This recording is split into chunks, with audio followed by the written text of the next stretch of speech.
අඩුවට gaming headset එකක් හොයනකොට ඔයාලා JDL brand එක ගැන අහලා ඇති.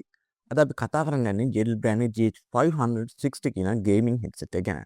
ඉතින් මේක අපි ගෙවන ගානට උපරිම සාධාරණයක් කරන ගේමින් හෙඩ්සෙට් එකක්ද? අපි මේක අද මේ වීඩියෝෙන් කතා කරමු.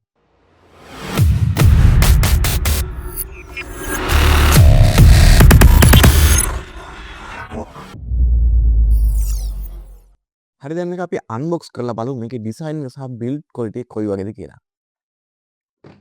ඉතින් මේ තියෙන්නේ අපේ අතර හම්බෙච්ච JDL GH560 කියන ගේමින් හෙඩ්සෙට් එක. ඉතින් මේ විදිහට තමයි අපිට අපේ හෙඩ්සෙට් එක බලා ගන්න පුළුවන්කම තියෙන්නේ. ඉතින් මෙතනින් තියෙනවා ඔයාලගේ ලෝගෝ එක සහ මේ ඉස්සරහින් තියෙනවා JDL ගේ ලෝගෝ එක. ඊට පස්සේ මෙතන තියෙනවා මේකට අදාළ විස්තර ටිකක්. අපි වැඩි කතා නැතුව මේක අන්බොක්ස් කරලෙමු. ඉතින් මේ හෙඩ්සෙට් එක ඇවිල්ලා දවස් 4ක් විතර වෙනවා මට. ඉතින් එතකොට මම මේක කලින්ම අන්බොක්ස් කරලා තිබ්බේ. හරි අපි මේක එල්ලට ගමුද?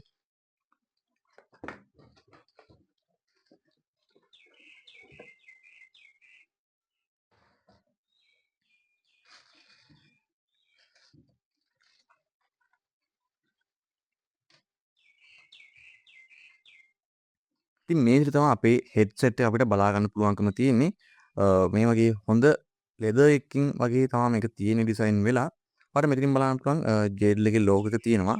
ඊට පස්සේ මම ඉස්සර මේ ගැන කතා කරනවා මේ මයික් එක ගැන සහ මේකේ ස්පීකර්ස් ගැන. ඔයාලට බලන්න පුළුවන් මේ මයික් එක මාරම ෆ්ලෙක්සිබල්. ඉතින් කලින් හෙඩ්සෙට් එකට වඩා නම් මේකේ මයික් එක මට හිතෙනවා හොඳ ඇති කියලා. ඊට පස්සේ මේකේ වයර් එකත් ඇත්තටම හොඳ ක්වොලිටි එකක් තියෙනවා. ඊට පස්සේ විශේෂය තමයි මෙන්න මේ USB කේබල් එක.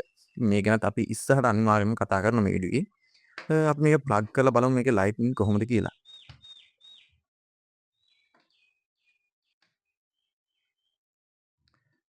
ඔයාලට පේනවා ඉතින් මේකේ ලයිට්නින් තියෙන්නේ RGB වලින්.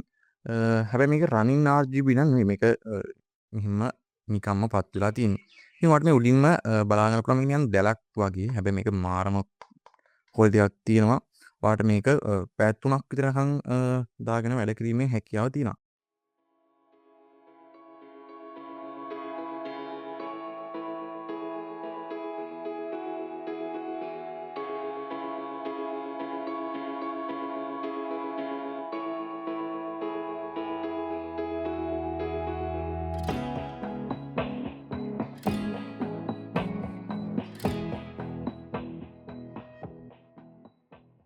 ඉතින් මේ හෙඩ්සෙට් එකේ ඉයර් කප්ස් ඇත්තටම සොෆ්ට්ද? ඉතින් සාමාන්‍යයෙන් ඔයාලට පැය 3ක් විතරනකම් මේක කිසිම අපහසුතාවයකින් තොරව පාවිච්චි කිරීමේ හැකියාව තියෙනවා.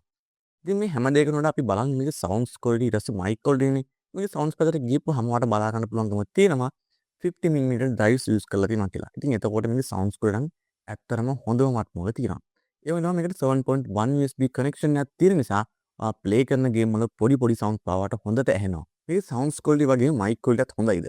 ඉතින් ඔයාලට දැන් දැනගන්න පුළුවන් මේකේ තියෙන මයික් ක්වොලිටි එක. ඒ කියන්නේ මම දැන් ඔයාලට ප්ලේ කරලා පෙන්නනවා මම මේ මයික් එකෙන් රෙකෝඩ් කරපු පුංචි වොයිස් ක්ලිප් එකක්. ඉතින් ඔයාලට මේ දැන් අහන්න පුළුවන් වෙන්නේ මේ මයික් එකෙන් මම කරන රෙකෝඩින් එකක්. ඉතින් ඔයාලට මගේ කටහඬ ඉස්සෙල්ලා රෙඩි ගොඩක් වෙනස් වෙලා මේකේ ඇහෙන්න පුළුවන්. ඉතින් ඒක හේතුව තමයි මේකේ මයික් එක මම යූස් කරන මයික් එකටදී ටිකක් ක්වොලිටි එකකින් අඩුයි. නමුත් ඔයාලට තේරෙනවා ඇති මේ මයික් එකේ ක්වොලිටි එක කොයි වගේද කියලා. ඉතින් මේ වීඩියෝ එකට මම මේ ඔඩියෝ එක දාන්නේ කිසිම එඩිට් කිරීමකින් තොරව.